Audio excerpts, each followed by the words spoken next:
Okay, well, hello everyone. Thanks for joining us again. And today we have Dr. Jones joining us today. Hi, Dr. Jones. Thank you so much for joining and sharing this information that we are going to focus on. Would you mind introducing yourself first? All right. I'll do the short version, I guess. So I'm Dr. Nadia Rojas Jones, and I am associate faculty with the Marriage and Family Therapy Department for the Chicago School, and I'm also the associate director of community partnerships for the school for all Southern California.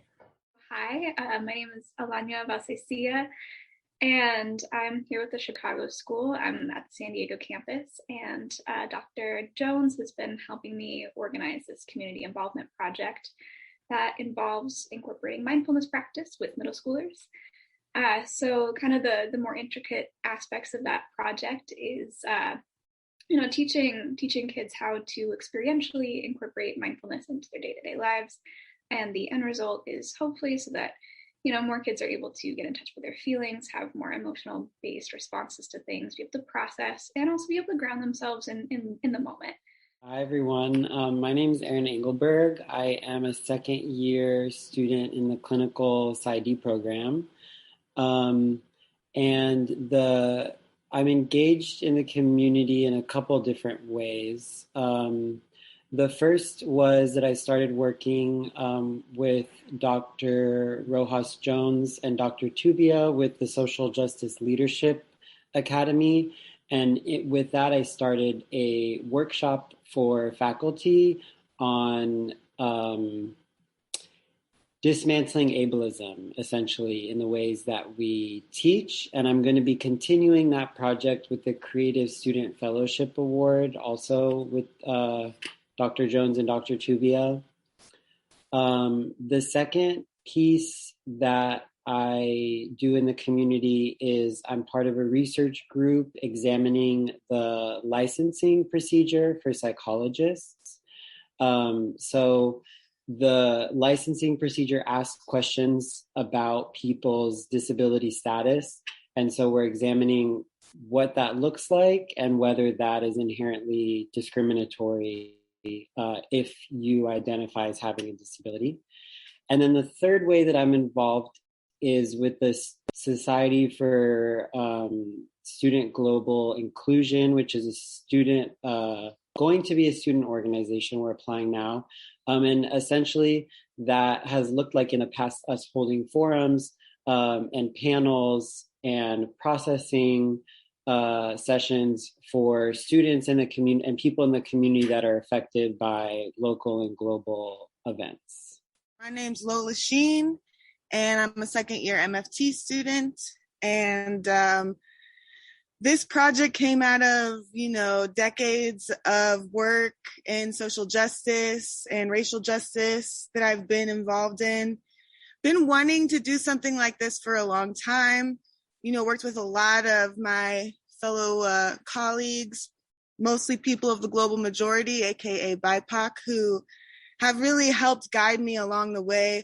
A lot of books, a lot of work, education, getting myself right so that I was in the right position to be able to simply just facilitate a conversation that's been necessary for, a long time that I haven't quite seen in my local community or in many other communities. So I decided that I would work on this project called An Invitation to an Uncomfortable Conversation. And it's about deconstructing white identity. And so we're working with Dr. Janet Helm's white racial identity model, learning about kind of the nuances of what it means to be white in a racialized society, in a white supremacist society, what responsibility that means for white folks and people who benefit from white privilege, and, what can be done to be dedicated to an anti-racist life in a more beloved community on campus. What is your favorite part of giving back? I love giving back. I don't think I could teach if I don't give back. Most of the things that I focus on our department especially are about giving back. I was trained here in the States. I came as an international student. I'm an immigrant. I'm a mom. I'm a widow. I'm a little bit of everything. And what shaped me in this country, I think clinically, which also shaped the way that I teach my students, was community mental health work. So I was trained towards giving back from the beginning, from where I was here. Like I got a lot of good mentors through the way, a lot of good supervision, a lot of understanding of what was needed in this country that I learned through others. So I tried to do the same as I went along. When I was just a clinician, I was doing most of the work with low social economical status, immigration, try to help them understand how the country operates and functions while I was providing therapy services and a lot of case management within them because they don't have advocates. So I'm a huge advocate. That's why we adopted here the Social Justice Leadership Academy, which is the way that our students can actually graduate with honors. And it's open to all the campuses in Southern California. They do it throughout the year, usually, where they have to provide the community with a leadership project. So I'm all about giving back. Like, to me, it drives me. Like, I think, I can't teach if I don't do something, with giving back. I think it's sort of natural that everyone kind of wants to engage with community. So my favorite part about giving back is community engagement, not just maybe for the benefit of other people, but kind of selfishly for myself, feeling like I have a place in my community and that I have a purpose. And that's sort of my favorite piece of it. Again, it is maybe a little bit more selfish, but I really do enjoy that. And I think getting to share that with other people is really valuable. I honestly struggled with this question, thinking about what my answer was, because I think that I give back, it just feels like something necessary that needs to be done. So, I think that my favorite, it's hard to think about favorite part because I'm like, well, I just see something, it calls to me and I'm just like, it needs to be done. I guess through that process, I have definitely learned a lot about different groups of people and histories of those people and what their current experiences look like. So I definitely gain a lot of knowledge through the experiences, but it really is something that just feels necessary. I'm certified in Dr. King's philosophy of nonviolence. It's called Kingian nonviolence. And there's 6 principles that we kind of follow, as people who want to facilitate this work. And the second principle is the beloved community is the framework for the future.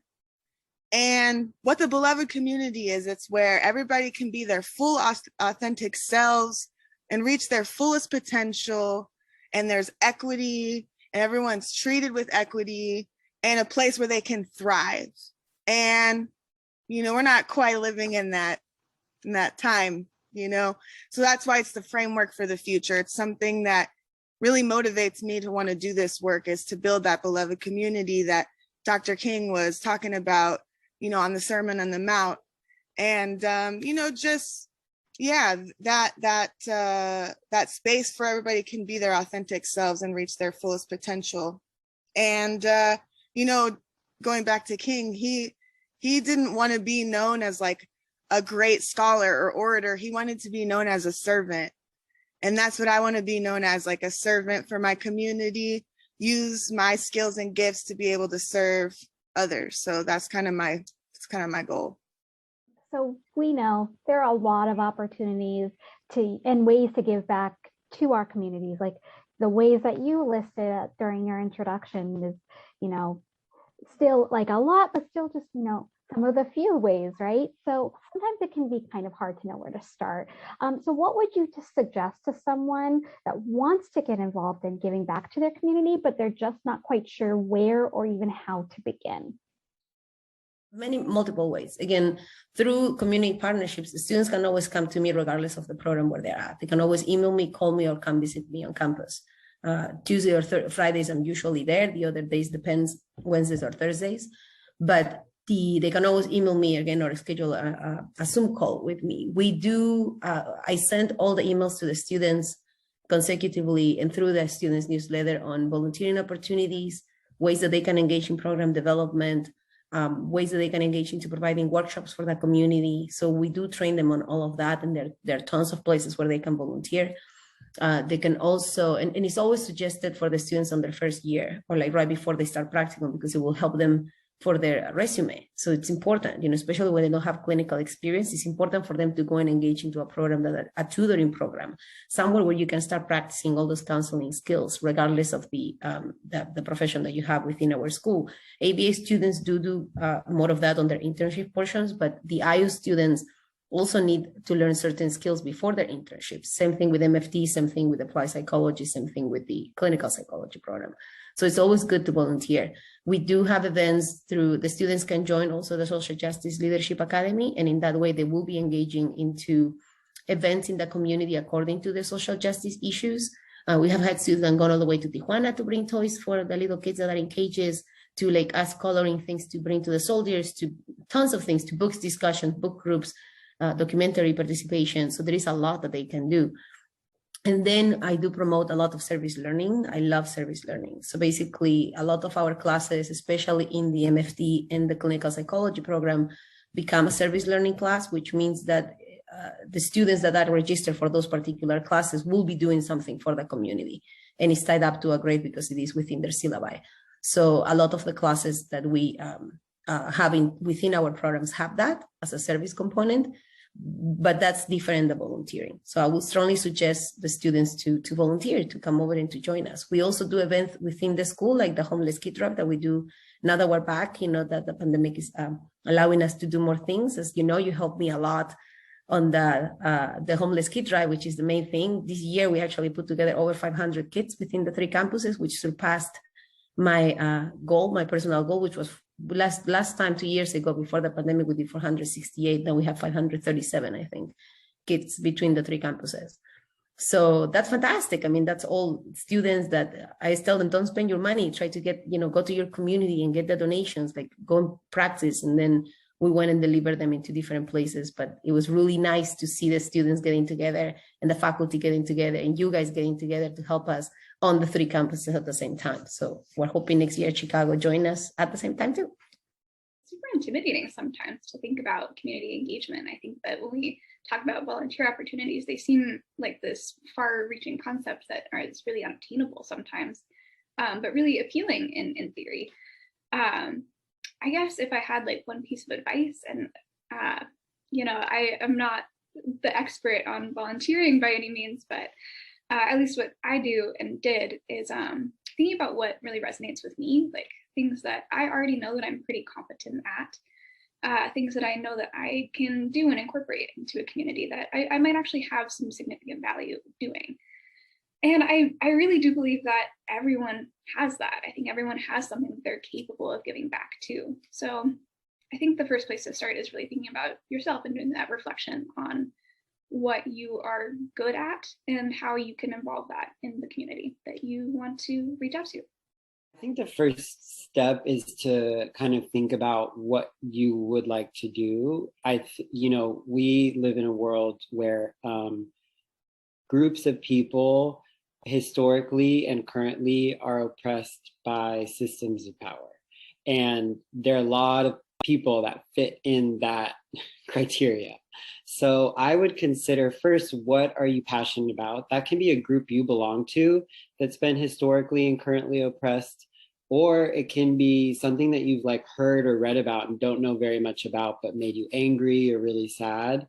There's a lot of power in both. In the first case, you kind of have knowledge and expertise because you hold an identity in that group. In the second case, it can be interesting to learn about people you may not know about and their histories. And also in the best case, use your own privilege as kind of a leveraging point to dismantle oppression. So in summary, the first step is to think about who and what you want to do. The second step I would say is really just read your emails. There are so many emails being sent out of opportunities. Everything I listed, I got involved with because someone sent me an email about an opportunity and it sounded like a great opportunity. And a lot of times it's opportunities that you can kind of change into what you would like to do. So for the Social Justice Leadership Academy, for example, that was all my project that I got to do on my own. So it was like a frame to work in. For the fellowship, it's money that I get to do this project. So, And then there's also groups of people that are already doing really great things, and you can kind of just hop on board with them to do the work. If you're not seeing anything and you've kind of contacted people or you haven't seen anything in your emails, I would say the third step is to just think of people that you know in your program or in the Chicago school that may be connected. Most faculty are involved or know about something going on that's probably related, or they can connect you with someone who is. So just reach out to people, even if you think your idea is really far-fetched, or you don't know how it will be received, or it's in an abstract form. People will help you get to do what you want to do. That's something that's really important and cool about the Chicago School. The first thing that is important is that you're invited and welcomed in the community that you're working in. You know, maybe you belong to the community, or maybe you are somebody who's an ally to this certain community. Either way, you want to make sure that, you know, where you're doing the work is where you're wanted and where you're asked to be, so that you're not just like, you know, helping where help isn't needed, because that's like not a good distribution of resources, right? And the other thing would be gather that information, educate yourself, you know, understand where the need is in the community, and utilize your education, your gifts, your skills, your talents, the things, that passion, the thing that fuels you to help meet that need. So there's the need, and then there's the meeting of the need, and continuing the education so that those things are lining up. And, you know, again, you're not just doing something that's not asked for. The thing is really tapping into your passions, because this work can be really intense. And, you know, like with my project, I'm not doing it for personal accolade. That's why I was hesitant at first to even just answer the questions by myself, because, you know, I didn't want it to be like, oh, you know, you're doing the work that I think white people should just be doing, for instance. But being able to tap into the thing you're passionate about and kind of translate that so you stay motivated and dedicated. How do you think our specific TCSPP student body could best serve their communities, given, you know, the training and the tools that they have or are getting within the field of psychology? Going out there, like literally volunteering. I cannot emphasize volunteering. I want to emphasize on volunteering, I should say. We do provide, in LA, we have Peace Over Violence. In San Diego, there are more institutions now that are joining us for partnership, but we do have the crisis text line, the suicide hotline. They can engage into be prepared to be crisis counselors before they become clinicians. The IO students can help us prepare needs assessment for other institutions, create workshops, create programs for a school. We have partnerships in different schools, 11 schools. Before practicum, before internship, where the students can go and create workshops for them. I have students in San Diego doing a mindfulness training now for a San Diego high school. We're going to be doing a similar thing on body image for Anaheim. And we do a lot of grief, anxiety, and sadness here in LA. So the students, depending on where they are on the program, can, you know, get together with us. We put a team of students together, we develop a workshop, and we offer it in the community, and the students get prepared to go and deliver them. So that's putting your skills together in action. I mean, it's so exciting to be a student, you know, to be in this point of kind of manifesting our own vision for engagement with other people. That's the whole point of therapy, and the whole point of psychology is to like learn about people and to explore that. So I think that we're in a really awesome and unique position to have these opportunities to engage with, and I really love that. And I think in respect to at least me and my department, I'm in the marriage and family therapy department. I think it's a great chance to lean into the family-oriented aspect about that interpersonal engagement. At least that's something that I've found really interesting, and I really want to explore more. So I think that we're in a sort of uniquely advantageous position to lean into that part of community engagement. I think a lot of people are involved in this profession. You know, if we think of psychology and ABA and forensics and everything kind of together, people want to help people. Dr. Jones once told me, like, I don't think it's enough just to do your job. That is not giving back enough. That's not exactly what she said, I'm paraphrasing, but the essence is that, like, yes, you help people in your job, but there's other stuff you can do. But I think, so already kind of recognizing that, like, you are helping people, and by helping people and by interacting with people, part of our profession is seeing people that we wouldn't normally see in our day-to-day lives, and understanding on a really human level what they deal with. And I think, at least in the clinical psychology program, there is a focus, especially in the diversity classes that I took with Dr. Shields, and we love talking about systems. So I think in our field, we understand that these large systems have impacts on individuals. So oftentimes psychology is focused on helping the individual, but because we're aware of the system, that's kind of what I think Dr. Jones was talking about, of working out into the systems to impact individuals and groups of individuals. I can't obviously speak for all the students in this community, but I do know that we're all here because we're interested in human behavior, and we're most likely interested in improving the quality of life for folks. And we're, being a psychology focus, we're focused on community. So, something, I feel like every field has its own little niche that can give you that, gift of how am I going to serve the community? Like for me as an MFT, we're learning about, unconditional positive regard, that concept that Carl Rogers has of, being empathetic, non-judgmental. When you look through the world in that lens, that can really help motivate you to feel like, okay, I have this ability to really be accepting. And, I think that even just you as a person, not even like trying to be a community servant, just having those skills can really make people feel comfortable and help you kind of figure out, if you're not belonging to that community, what are your needs? And you can do that if you have those skills, right, of being able to make people feel comfortable. So I think that, that's specifically the MFT, but, again, everybody at the school, I feel like probably has some kind of drive to do something positive for their community.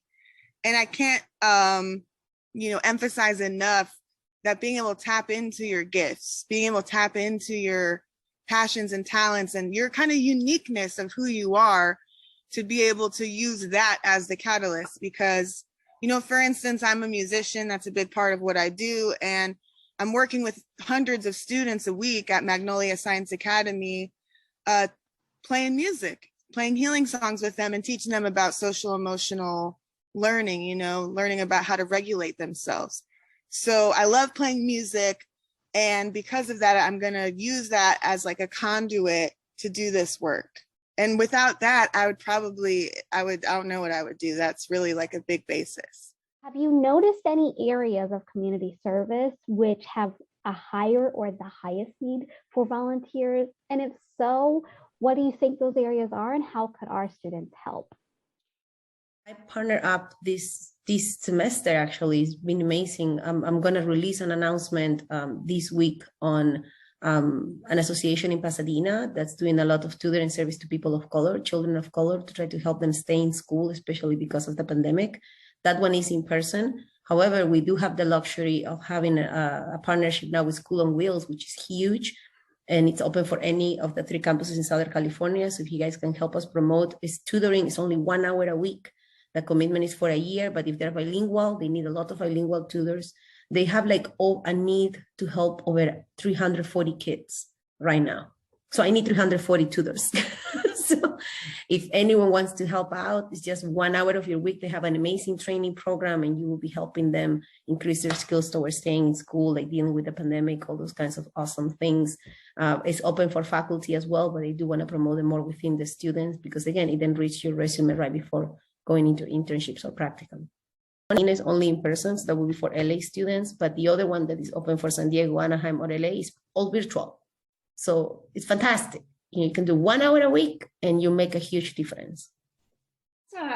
It's sort of a tricky question, because I think it also draws into mind some interconnected issues that are kind of woven together in a larger view of what really needs help and support in the paradigm that we currently exist in, which is, there's a lot, and I think even kind of drawing back to your second question about the intimidation of volunteering, I think there's that piece of it as well. It's intimidating to think about the mass of things that we should be volunteering for, that we feel like we want to incorporate into our lives. So and again, this is my personal perspective on this, but I'm a firm believer that the core issues that we need to get to do happen on a political level. And I think that encouraging people to engage in volunteer work for political issues as well is super important. And I say that because there's so much opportunity there. There's so much outreach. There's so many chances to engage.